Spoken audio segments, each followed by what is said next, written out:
நம்ம எல்லாருக்குமே தெரியும் டிஎம்கே வந்து இந்த எலெக்ஷன்ல படுதோல்வியை சந்திச்சிருக்காங்க. டிவிகே பாத்தீங்க அப்படின்னா தனித்து போட்டியிட்டு 234 தொகுதிகள்ல 108 இடங்களை ஜெயிச்சிருக்காங்க.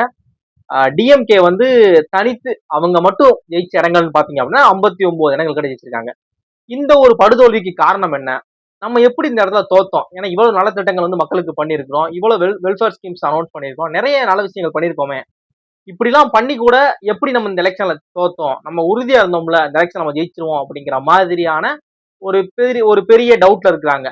அதே மாதிரி கட்சி தலைமை கிட்ட இருந்து திமுகவோட கட்சி தலைமை கிட்ட இருந்து கட்சி நிர்வாகிகளுக்கு என்ன சொல்லியிருக்காங்க அப்படின்னா, ஃபர்ஸ்ட் அனலைஸ் பண்ணுங்க, நம்ம எப்படி தோத்தோம், எந்த இடத்துல நம்ம தோத்தோம் அப்படிங்க அனலைஸ் பண்ணுங்க.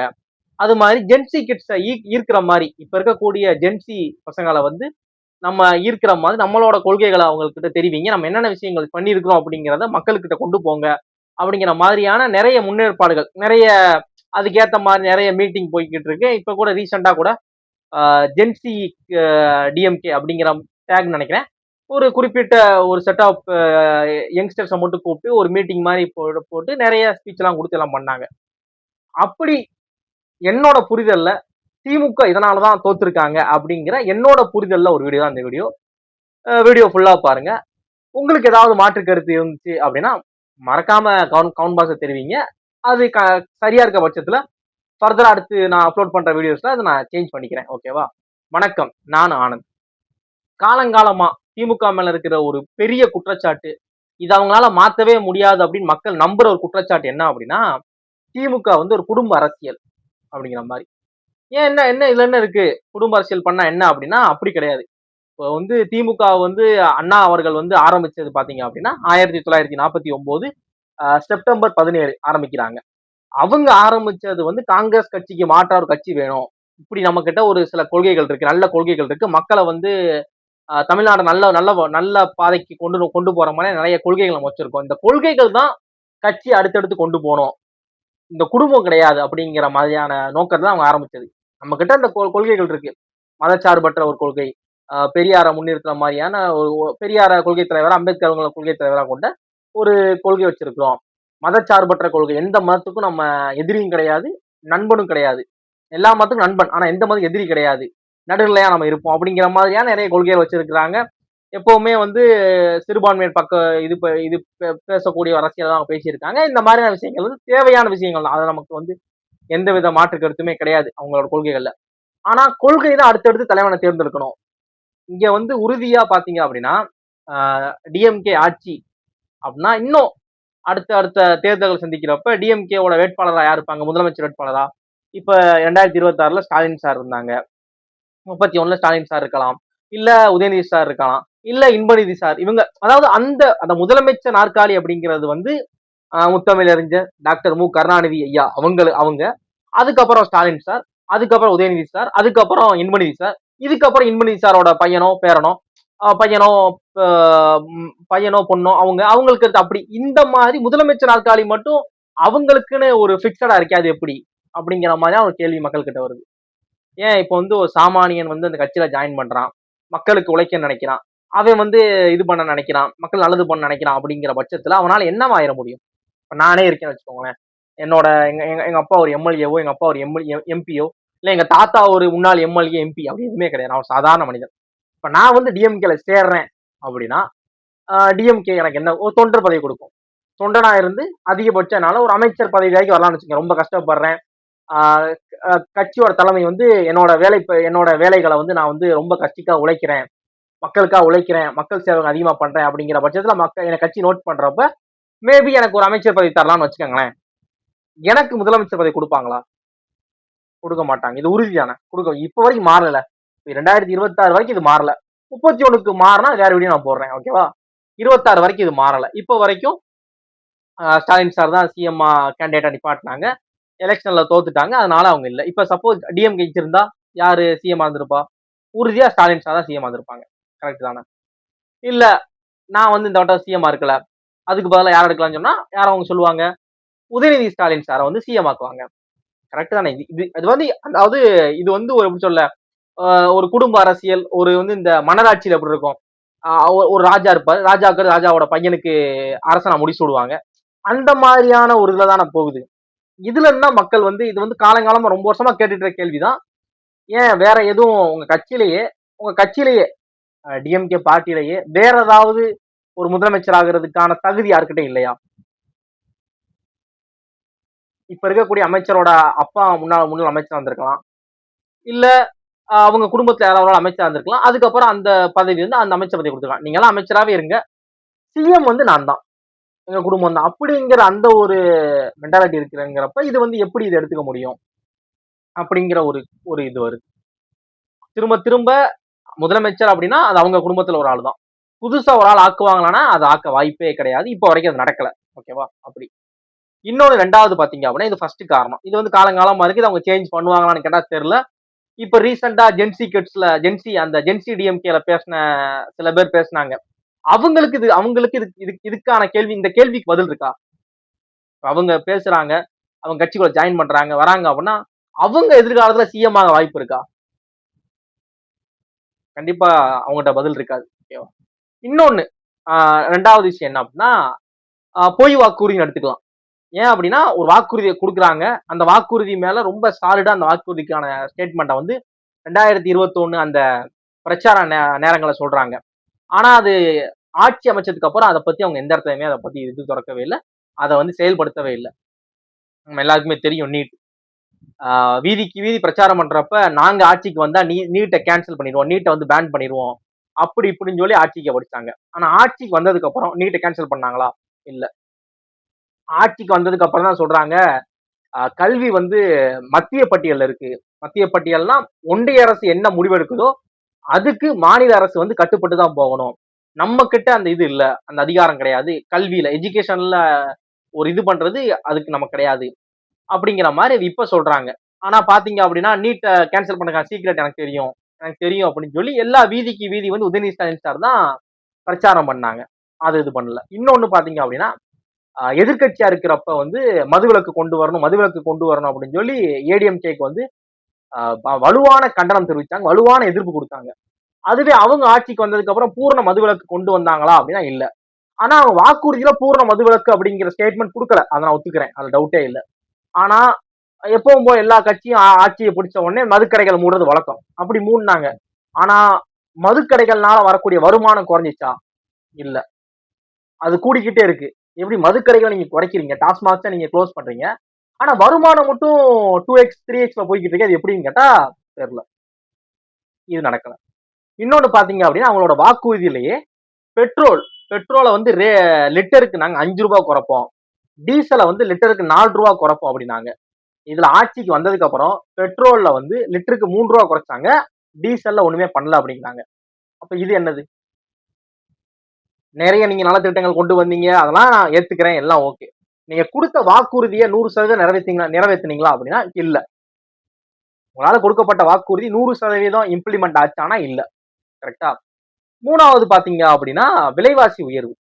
அது என்ன சொல்றாங்க அப்படின்னா நிறைய பேர் சொல்றது வந்து விலைவாசி உயர்வு வந்து நடுத்தர மக்கள் நிறைய பாதிக்கப்படுறாங்க. மின் கட்டண உயர்வு, சொத்து வரி உயர்வு, விலைவாசி வந்து ரொம்ப ஏறுது. இதனால அஃபெக்ட் ஆகுறது பாத்தீங்க அப்படின்னா சாதாரண ஒரு லோயர் மிடில் கிளாஸ் ஃபேமிலி தான் பாதிக்கப்படுறாங்க. இதுல இருந்து என்ன பண்ண? இதுல இருந்து மாற்றமே வர மாட்டேங்குது அப்படிங்கிற மாதிரியான ஒரு பிரச்சனை இருக்கு. இந்த விலைவாசி மட்டும் கூடிக்கிட்டே இருக்கே. இன்னொன்னு அடுத்து பாத்தீங்க அப்படின்னா ஊழல் முறைகேடு. எல்லா அமைச்சர்கள் மீதும் அதிகபட்சமா நிறைய அமைச்சர்கள் மீது டிஎம்கே மேல வந்து நான் பேரை சொல்ல விரும்பல. என்ன சொல்றாங்க அப்படின்னா இவங்க வந்து போஸ்டிங் வாங்குறது காசை வாங்கிட்டு போட்டாங்க அப்படிங்கிற மாதிரி குற்றச்சாட்டு இருக்கு. வேலைக்கு வாங்குறதுக்கு இந்த இவ்வளவு இது வாங்கியிருக்காங்க அப்படிங்கிற மாதிரி குற்றச்சாட்டு. இன்னொன்னு டெண்டர் இஷ்யூ. டிரான்ஸ்ஃபார்மர் இருக்குல்ல, அந்த டிரான்ஸ்ஃபார்மர் டெண்டர் வர்றதுல அதுல முறைகேடு, அதுல வந்து கிட்டத்தட்ட 390 கோடி கிட்ட ஊழல் பண்ணிருக்காங்க அப்படிங்கிற மாதிரி ஒரு இது சொல்றாங்க. இன்னொன்னு சொத்து குவிப்பு வழக்குங்கிற மாதிரியா நிறைய மூத்த அமைச்சர்கள் மீது வழக்கு வச்சிருக்காங்க. அப்புறம் அந்த டெண்டர் விஷயங்கள், இந்த மாதிரியான டெண்டர் விஷயங்கள், இந்த மாதிரியான ஊழல் குற்றச்சாட்டு நிறைய இருக்கு. அமைச்சர்கள் பாத்தீங்கன்னா நிறைய ஊழல் குற்றச்சாட்டு இருக்கு. ஒரு அமைச்சர் இருக்காரு, அவரோட பையனோ பொண்ணுக்கோ கல்யாணம் பண்றாங்க, பல கோடி ரூபாய் செலவுல பண்றாங்க. இது எப்படி சாத்தியம்? அரசியலுங்கிறது என்னோட புரிதல்ல நான் படிச்ச வரைக்கும் தெரிஞ்சதுன்னா ஒரு சேவை, ஒரு சர்வீஸ் அப்படிங்கிறப்ப அதுக்கு கொடுக்கக்கூடிய அந்த சம்பளமே ரொம்ப கம்மி. நிறைய ஐடி கம்பெனிஸ்ல வேலை பார்க்குற நிறைய எம்ப்ளாயிஸை கம்பேர் பண்றப்ப நம்ம சிஎம்மோட சேலரி கம்மி அப்படிங்கிறாங்க. சிஎம்மோட சேலரினா 2.5 லட்சம் ரூபாய் அப்படிங்கிறாங்க. அதை விட அதிகமா இருக்கு ஐடி வேலை பார்க்குற நிறைய எம்ப்ளாயிஸோட சேலரி அப்படிங்கிறாங்க. இந்த மாதிரியான சர்வீஸ்ல இருந்துகிட்டு இவங்களால எப்படி பல கோடி ரூபாய்க்கு சொத்துலாம் இது பண்ண முடியும்? அப்படி என்ன பண்றாங்க அப்படிங்கிற கேள்வி வருது. இது மக்கள் மத்தியில பல வருஷமா இருக்கு. மாத்தி மாத்தி தான் பண்ணிக்கிட்டு இருக்காங்க. இவங்க விட்டா அவங்க, அவங்க விட்டா இவங்க அப்படிங்கிற மாதிரியான ஒரு இது இருக்கு. இதுக்கு ஒண்ணு விளக்கம் தெரியல. இன்னொன்னு பாத்தீங்க அப்படின்னா ஆம், இது சொல்றது ஆம், இந்த சென்னையில வந்து டிசம்பர் டைம்ல பாத்தீங்கன்னா வெள்ளப்பெருக்கு ஏற்படும். இதை எதிர்க்கட்சியா இருக்கிறப்ப இதே டிஎம்கே வலுவா எதிர்ப்பாங்க. ரொம்ப ஸ்ட்ராங்கா கண்டவுட் பண்ணுவாங்க. இப்படி பண்றாங்க, இத்தனை வருஷம் ஆட்சியா இருக்கிறாங்க, இதை ஒன்றும் சரி பண்ணல அப்படி இப்படின்னாங்க. இது ஃபர்ஸ்ட் ஆரம்பிச்சு 2016 தான், அது எனக்கு தெரிஞ்சு. ஒரு 10 வருஷமா இந்த இது வந்து வருஷம் அந்த டிசம்பர் டைம்ல சென்னையை தத்தளிக்க ஆரம்பிச்சது தண்ணியில. இதுக்கு ஏதாவது முன்னேற்பாடு பண்ணாங்களா, தண்ணி வெளியே போறதுக்கு ஏதாவது பண்ணாங்களா அப்படின்னா அது தெரியல. இதே ஆட்சி 2021 ஆட்சியை பிடிக்கிறாங்க. இவங்க ஆட்சியிலையுமே வருஷம் தவறாம இந்த பிரச்சனை நடந்துச்சு. இதுக்கு ஏதாவது பதில் இருக்கான்னு கேட்டா அதுக்கும் இல்லை. அப்ப என்னத்தை அவங்க சேஞ்ச் பண்ணாங்க? அவங்க ஆட்சிக்கு வந்ததுக்கு அப்புறம் அவங்க பிரச்சாரம் பண்றப்ப இந்த மாதிரியான பிரச்சனைகள் இருக்கு, நாங்க வந்து அதெல்லாம் சரி பண்ணுவோம், நாங்க இதை மாத்த முடியல. அது மாதிரி இன்னொன்னு பாத்தீங்க அப்படின்னா, இந்த சென்னையிலேயே வெள்ளம் வருது அப்படின்னா சென்னையில எல்லா பக்கமும் வெள்ளம் வர மாட்டேங்குது. நானும் பாத்துட்டேன். இதான் எந்த ஒரு நியூஸ்லயுமே போயஸ் கார்டன்ல தண்ணி வந்துச்சுன்னு எனக்கு தெரியல. போயஸ் கார்டன் ஏரியாவது தண்ணி தேங்கி கிடக்கு, ரஜினி சார் வீட்டு வாசல்ல தண்ணி தேங்கி கிடக்கு, ரஜினி சார் வீட்டுல தண்ணி போயிருச்சு, போயஸ் கார்டன் ஏரியாவே தத்தளிக்கு தண்ணிக்குள்ள அப்படிங்கிற மாதிரி நியூஸ் பாத்திருக்கீங்களா? இந்த மாதிரியான ஒரு விவிஐபியோட லொகேஷன்ல இந்த மாதிரி பிரச்சனை வந்திருக்கான்னு கேட்டா இல்ல. அது ஏனும் தெரியல. தண்ணி எப்படி இந்த மாதிரியான ஆட்கள் அவங்க லொகேஷன்ல மட்டும் இதாக மாட்டேங்குது அப்படிங்கறத என் டவுட். அப்ப அங்க வந்து கரெக்டா அந்த தண்ணி வெளியேறதுக்கான அந்த ஒரு ப்ராப்பரான இதுல அவங்க மேக் பண்ணிருக்காங்களா? அந்த அந்த சரௌண்டிங் அந்த ரோடு எல்லாமே கரெக்டா ப்ராப்பரா இது பண்ணிருக்காங்களா அப்படிங்கிற கேள்விதான் எனக்கு வருது. இதுவரை நான் பார்த்தது இல்ல ஒரு நியூஸ் கூட போயஸ் கார்டன்ல இருந்து அப்படி பார்த்தது இல்லை. அது ஏன் பாதிக்கப்படுறது பூராமே நடுத்தர குடும்பம், middle class, lower middle class family தான் பாதிக்கப்படுறாங்க அப்படிங்கிற மாதிரி இருக்கு. இது ஏன் அப்படிங்கிறது. இன்னொன்று பாத்தீங்க அப்படின்னா, இப்ப ஸ்டாலின் சார் வந்து குளத்தூர்ல தோத்துட்டாங்க. தோத்த டைம்ல என்ன சொன்னாங்க அப்படின்னா, நிறைய பேர் பண்ணது குளத்தூருக்கு அவங்க நிறைய நல்லது பண்ணிருக்காங்க. குளத்தூர்ல அவங்க எவ்வளவு நல்லது பண்ணிருக்காங்க தெரியுமா? அந்த மாநகராட்சி பள்ளிக்கூடம்லாம் பாக்குறது ரொம்ப சூப்பரா இருந்துச்சு. நானே என்னடா அப்படிங்கிற மாதிரி இருந்துச்சு எனக்கே. ஒரு கவர்மெண்ட் ஸ்கூலுக்கு இப்படி ஒரு இன்ஃப்ராஸ்ட்ரக்சரா அப்படிங்கிற மாதிரி இருந்துச்சு. ஒரு ஒரு மெட்ரிகுலேஷன் சிபிஎஸ்சி ஸ்கூலுக்கு எப்படி ஒரு இன்டீரியர் ஒரு எக்ஸ்டீரியர் கொடுத்துருப்பாங்க அப்படி இருந்துச்சு அது பாக்குறப்பவே. அது மாதிரி நிறைய விஷயங்கள் குளத்தூர்ல பண்ணிருக்காங்க. இந்த கல்யாண மகால், கவர்மெண்ட் கல்யாண மகால் அதெல்லாம் நல்லா இருந்துச்சு, நல்ல விஷயங்கள். ஆனா குளத்தூருக்கு மட்டும் அவங்க பண்ணது எப்படி அப்படிங்கிற மாதிரி இருக்கு. இதோ என் ஃப்ரெண்டு கிட்ட நான் இப்படி ஒரு இதுல பேசுறப்ப சென்னைக்கு மேல திருவள்ளூர் சைடு எல்லாம் பார்த்தோன்னா நிறைய இடங்கள்ல ரோடே சரி இருக்காது அப்படிங்கிறாங்க. ரோடே மோசமா இருக்கும், அதை மாத்தவே இல்லை, நிறைய இது பண்ணிருக்காங்க. அந்த எம்எல்ஏ என்ன பண்றாங்கன்னு ரோடே மோசமா இருக்கும், கழிவு நீர்லாம் மேல அப்படி ரோட்டு மேல வரும், ரோடு ரொம்ப மட்டமா இருக்கும். சென்னை கூட நம்ம ஓகே, அதை தவிர்த்து நம்ம அதுக்கு மேல கொஞ்சம் ஏரியாக்கள்ல போறப்போ ரொம்ப மோசமா இருக்கும் அப்படிங்கிற மாதிரியான ஒரு சில விஷயங்கள்ல சென்னையில் இருக்கக்கூடிய பசங்க நிறைய பேர் சொல்றாங்க, ஒர்க் பண்ற பையங்களாம் சொல்றாங்க. ஆனா இதெல்லாம் எந்த வித மீடியாலையும் வரலங்கிறேன். நியூஸ் சேனல் இருக்காங்க, நிறைய நியூஸ் சேனல்ஸ் இருக்காங்களா, இதெல்லாம் கவர் பண்ணல. அது மாதிரி நிறைய விஷயங்கள் வந்து மீடியா ஃபில்டர் பண்ணி அனுப்புது அப்படிங்கிற மாதிரியான விஷயங்கள் சொல்றாங்க. மீடியா வந்து ரொம்ப மக்கள் வந்து இந்த மாதிரி எதிர்ப்பு தெரிவிக்கிறாங்க அரசு மேல அப்படிங்கிற விஷயங்கள் நிறைய வரமாட்டேங்குது. சும்மா ஃபில்டர் பண்ணி கம்மியா தான் விடுறாங்க அப்படிங்கிற மாதிரி சொல்றாங்க. செங்கல்பட்டுக்கு சைடுலன்னு சொன்னா ஏதோ இடத்துல ஒரு கம்பெனி அந்த இடத்துல வருதான், அதனால அந்த பகுதியில் இருக்கக்கூடிய மக்கள் அந்த இடத்த விட்டு வெளியேற்றுற மாதிரியான ஒரு விஷயங்கள் சொல்றாங்க. அதை யூடியூப்ல ஃபுல்லா கவர் பண்ணிருக்காங்க. யூடியூப்ல ஒரு சேனல் வந்து அதை ஃபுல்லா கவர் பண்ணி அந்த மக்கள் கிட்ட பேட்டி எடுத்து பண்ணிருக்காங்க. ஆனா இது மெயின் ஸ்ட்ரீமுக்கு வரவே இல்லை. நிறைய பேருக்கு தெரியல, எந்த வித நியூஸ் பேப்பரையும் பார்த்த மாதிரி எனக்கு தெரியல. இந்த மாதிரி விஷயங்கள் என்ன அப்படிங்கிற மாதிரி இருக்கு. இன்னொன்னு அவங்க தேர்தல் வாக்குறுதியை கொடுத்த என்ன அப்படின்னா, லைவ்ல நாங்க வந்து சட்டசபையை வந்து நாங்க சட்டப்பேரவை நடக்கிறத லைவ்ல நாங்க காமிப்போம் அப்படின்னாங்க. அது வந்து எப்படி காமிச்சாங்க அப்படின்னா எடிட்டர் வெர்ஷன் காமிச்சாங்க. இப்போ முக்கியமான கேள்வி, இப்போ கேள்வி நேரம், இந்த மாதிரியான பிரேக்கோட வித் எடிட்டோட பிரேக்கோட காமிச்சாங்க. ஃபர்ஸ்ட் டைமா சட்டப்பேரவையை அந்த 3 மணி நேரம் 3.5 மணி நேரம் லைவ்ல கம்ப்ளீட்டா வித்தவுட் பிரேக்ல காமிச்சது பாத்தீங்க அப்படின்னா இந்த டிவிக்கு ஆட்சி வந்ததுக்கு அப்புறம் தான் ஃபர்ஸ்ட் அன்எடிட்டட் வெர்ஷன் அப்படின்னு சொல்லி கூட இது பண்ணாங்க. நிறைய பேர் டேக் பண்ணிட்டு அதெல்லாம் இப்ப நடந்திருக்கு. இன்னொன்னு பாத்தீங்க அப்படின்னா இவங்க வாக்குறுதிகளை சொல்லியிருக்காங்க, சட்டமன்ற மேலவை நாங்க கொண்டு வருவோம். சட்டமன்ற மேலவைங்க நிரந்தர அவை, அந்த அவையில வந்து ஆசிரியர்கள், பட்டதாரிகள், இந்த மாதிரியான உள்ளாட்சி மன்ற பிரதிநிதிகள், இந்த மாதிரியான ஆட்களை வந்து உள்ளாட்சி பிரதிநிதிகள், இந்த மாதிரி ஆட்களை உள்ள கொண்டு வருவோம். இது கண்டிப்பா வேணும். ஏன் அப்படின்னா சட்டப்பேரவை கொண்டு வரதை வந்து மறு ஆய்வு பண்றதுக்கு அவங்க வேணும். இதை நம்ம கொண்டு வருவோம் அப்படின்ற மாதிரி வாக்குறுதி கொடுத்திருக்காங்க. ஆனா இது பல வருஷமா இருக்க வாக்குறுதி. ஓகேவா? இதை வந்து ஆட்சி வந்ததுக்கு பண்ண சொல்றாங்க அப்படின்னா உச்ச நீதிமன்றத்துல வந்து நிறைய சட்ட சிக்கல் போய்கிட்டு இருக்கு. அதனால இது நம்மளால இம்ப்ளிமெண்ட் பண்ண முடியல அப்படின்னு சொல்லி ஒரு காரணம் சொன்னாங்க. அப்ப அவங்களால அவங்க கொடுக்கப்பட்ட அந்த வாக்குறுதிகளையே 100% நிறைவேற்றல அப்படிங்கிற மாதிரி இருக்கு. அடுத்து பாத்தீங்க அப்படின்னா வேலை வாய்ப்பு. இப்ப கவர்மெண்ட் எக்ஸாம் போடுறாங்க, டிஎன்பிஎஸ்சி போடுறாங்க. அப்ளை பண்றவங்க பாத்தீங்கன்னா 23 லட்சம் 25 லட்சம் பேர் அப்ளை பண்றாங்க. வேகன்சி பாத்தீங்க அப்படின்னா 5000 5000 அதிகம் நினைக்கிறேன். 5000 6000 இவ்வளவுதான். 6000 ரொம்ப அதிகம். 5000க்குள்ள இருக்கு. மினிமம் 5000, மேக்சிமம் 5000, சாரி மேக்சிமம் 5000 இருக்கு. இப்படி இருக்கிறப்ப இப்ப வந்து உண்மையாவே எல்லா கவர்மெண்ட் போஸ்டிங்கும் கம்ப்ளீட்டா ஃபில்லா இருக்கு, வேகன்சியே இல்ல, எல்லா ஆபீஸ்லயுமே எம்ப்ளாயிஸ் கரெக்டா இருக்காங்க அப்படின்னா இவங்க பண்றது கரெக்ட். அப்படி இல்லைங்கிறாங்க. நிறைய வேகன்சி இருக்கு. நிறைய இடங்கள்ல நிறைய பேர்கிட்ட கேட்கிறப்ப, சும்மா பொதுவா கேட்டு பாக்குறப்ப அவங்க என்ன சொல்றாங்க அப்படின்னா, நாங்க 4 பேர் பார்க்க வேண்டிய வேலை 2 பேர் சேர்ந்து பார்த்துக்கிட்டு இருக்கோம். ஆள் பற்றாக்குறை எங்ககிட்ட இருக்கு. இதெல்லாம் கவர்மெண்ட் போடணும், பார்க்க மாட்டேங்கிறாங்க. ஆனா கரெக்டா வருஷம் வருஷம் எங்கிட்ட வந்து என்ன என்ன என்ன நிலவரம், எத்தனை பேர் வேகன்சி இருக்கு, எவ்வளவு ஆள் வேணும் அப்படிங்கலாம் கேட்கறாங்க. நான் எல்லாம் கொடுக்குறோம். ஆனா அதை போட மாட்டேங்கிறாங்க, ஆள் போட மாட்டேங்கிறாங்க அப்படிங்கிறாங்க. நிறைய இடம் ஆபீஸ்ல பாத்தீங்கன்னா ஆள் பற்றாக்குறை இருக்கு. ஆனா இது ஏன் கவர்மெண்ட் எக்ஸாம்ல வந்து இதை ஏன் இப்படி பண்றாங்க? ஒரு பெரிய வேகன்சியா கொடுத்தா என்ன? ஆனா அவ்வளவு வேகன்சி இருக்கு, அதை ஏன் கொடுக்க மாட்டேங்கிறாங்க அப்படிங்கிற கேள்வி இருக்கு. அதை ஏன் சரி பண்ணல? 5 வருஷம் ஆச்சு. வருஷம் வருஷம் அவங்க டிஎன்பிஎஸ்சி கால்ஃபர் பண்ணுவாங்க. இதேதான் அந்த 5000க்குள்ள, இல்ல அதே அதிகம் தான், அதுக்குள்ள கால்ஃபர் பண்ணுவாங்க. ஆனா வேகன்சி மட்டும் நிறைய இருக்கு. நிறைய இடங்கள் ஆள் பற்றாக்குறை, ஆள் பற்றாக்குறைங்கிறதா ஒரு டிபார்ட்மெண்ட் தனித்தனியா இன்ஃபார்ம் பண்றாங்க. இப்படி ஆள் பற்றாக்குறை தான் இருக்கு, என்ன பண்ண அப்படிங்கிற மாதிரி சொல்றாங்க. இதையே சரி பண்ண மாட்டேங்கிறாங்கன்னா தெரியல. இதையே சரி பண்ணல. அப்புறம் பாத்தீங்க அப்படின்னா இந்த மாதிரியான நிறைய விஷயங்கள், இந்த பொய் வாக்குறுதிகள், இந்த மாதிரியான அவங்க இது பண்ணது, இன்னொன்னு ஓவர் கான்பிடன்ஸ். டிஎம்கே வந்து அந்த வட்டம் ஓவர் கான்பிடன்ஸா இருந்தாங்க. எப்படி நம்ம ஜெயிச்சிருவோம் இந்த எலெக்ஷன்ல, ஏன்னா நிறைய நல்ல விஷயங்கள் பண்ணிருக்கோம், நிறைய நல்ல திட்டங்கள், நிறைய ஸ்கீம்ஸ் கொண்டு வந்திருக்கோம். இந்த லாஸ்ட் மினிட்ல பாத்தீங்க அப்படின்னா பென்ஷன் ஸ்கீம் நம்ம இன்ட்ரோடியூஸ் பண்ணோம். இப்படிலாம் நம்ம நிறைய பண்ணிருக்கோம். அப்படிங்கிறப்ப நம்ம உறுதியா நம்ம ஜெயிச்சிருவோம் அப்படிங்கிற ஓவர் கான்பிடன்ஸ் இருந்தாங்க. ஆனா மக்கள் வந்து இது வந்து வெயிட் பண்ணிக்கிட்டே இந்த மாதிரி தான் தெரியுது. மக்கள் வந்து இதை வெயிட் பண்ணிக்கிட்டே, என்ன மாத்தி மாத்தி இந்த 2 பேருக்குள்ள குத்திக்கிட்டு இருக்கோம். இவங்க 2 பேரும் மாத்தி மாத்தி எதிர்கட்சியா இருக்கிறப்ப ஒரு பேச்சு பேசுறாங்க, ஆளும் கட்சி ஆனதுக்கு அப்புறம் வேற ஒரு பேச்சு பேசுறாங்க. அப்படிங்கிற மாதிரி மக்கள் சலிச்சு புதுசா ஒரு காட்சி வருது, நம்பி ஓட்டு போடுவோம், நம்பி ஓட்டு போட்டுக்காங்க.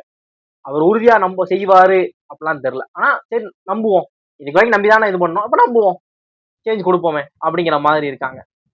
இந்த மாதிரியான விஷயங்கள் தான் என்னை பொறுத்த வரைக்கும் டிஎம்கே தோத்ததுக்கான காரணம். இன்னொன்னு, ஓப்பனா ஒரு மீடியால பேச முடியாது, அவங்க ஆட்சியில் நடக்கக்கூடிய குற்றச்சாட்டுகளை பேச முடியாது. அப்படி பேசினா அந்த சேனல்ல இது பண்ணுவாங்க, பேசக்கூடியவங்களுக்கு வந்து நிறைய மிரட்டலாம் விடுவாங்க அப்படிங்கிற மாதிரிலாம் சொல்றாங்க.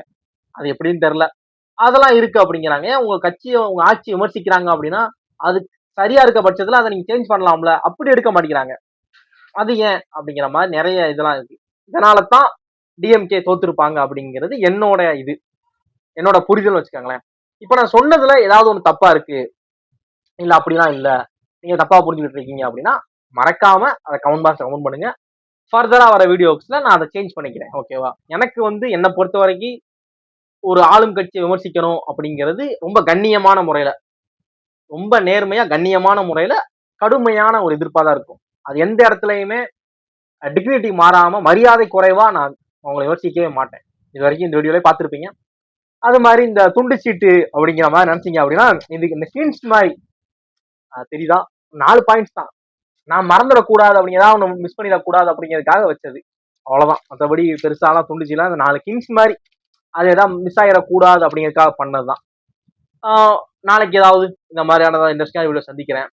டிஎம்கே பத்தி ஏதாவது தெரிஞ்சு உங்க யாராவது டிஎம்கே ஏன் தோத்தாங்க அப்படி நீங்க நினைச்சீங்க அப்படின்னா இந்த வீடியோவை அவங்களுக்கு ஷேர் பண்ணுங்க. டிஎம்கே மெம்பர்ஸே இந்த வீடியோ பாக்குறீங்க அப்படின்னா உங்களுக்கு ஏதாவது மாற்று கருத்து மறக்காம தெரிவிங்க. ஒரு ஒரு ஒரு ஃப்ரெண்ட்ஷிப்பான கான்வர்சேஷன் அது இருக்கட்டும், மறக்காம தெரிவிங்க. இல்ல நீங்க தப்பா புரிஞ்சிருக்கீங்க அப்படின்னு தெரிவிங்க, தெரிஞ்சுக்கிறேன். நான் பேச தப்பா இருக்க பட்சத்தில் நான் அதை ஃபர்தர் வீடியோஸ், அடுத்தடுத்த வீடியோக்கள் நான் கிளியர் பண்ணிக்கிறேன். ஓகேவா? தேங்க்ஸ். வணக்கம்.